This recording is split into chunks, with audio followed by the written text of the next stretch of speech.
Greetings to everyone out there in the No DQ galaxy. It is time to discuss the Decade Awards on NoDQ.com. I am being joined once again by good old JM Jeff Meacham, who has joined me for the year-end award discussion videos over the past several years. Jeff, how are you feeling? Are you ready to discuss the best of the decade?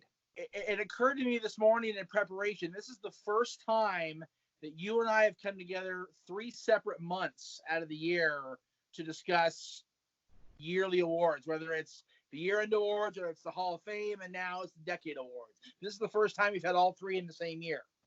Yeah, it's been a busy period here, and we have a lot of categories to discuss. So basically how it works is that for each category, the year-end award winners from each year are part of this poll to determine the best of the decade. So we're going to start off with the male superstar of the decade, which is every superstar of the year put together into this one poll. Jeff, who do we have?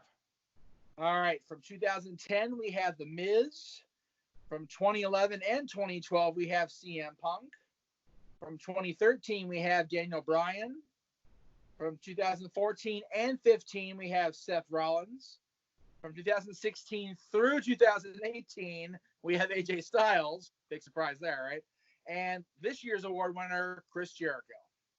Some great choices. I feel bad that John Cena is not on this poll, but he never won the Superstar of the Year, unfortunately. I think he should be on it, but unfortunately, he did not make the cut.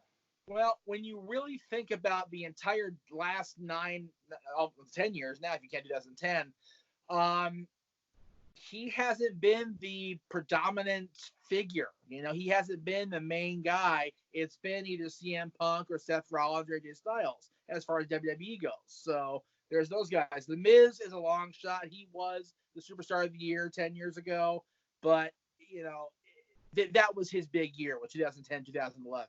I don't see him, you know, really getting a fair shake here.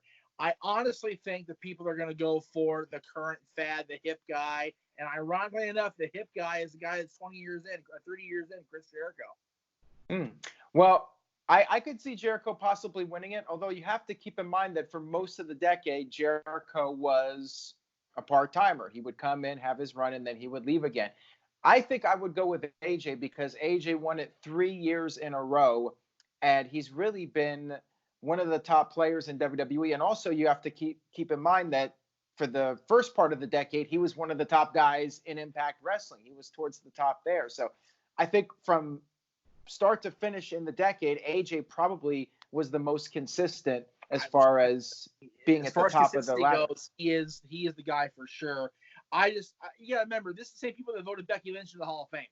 So you gotta keep that in mind too. She deserves it, but not right now. So does AJ Styles deserve the Decade Award? Yes, he does. Will our fans vote for him? Hard to say.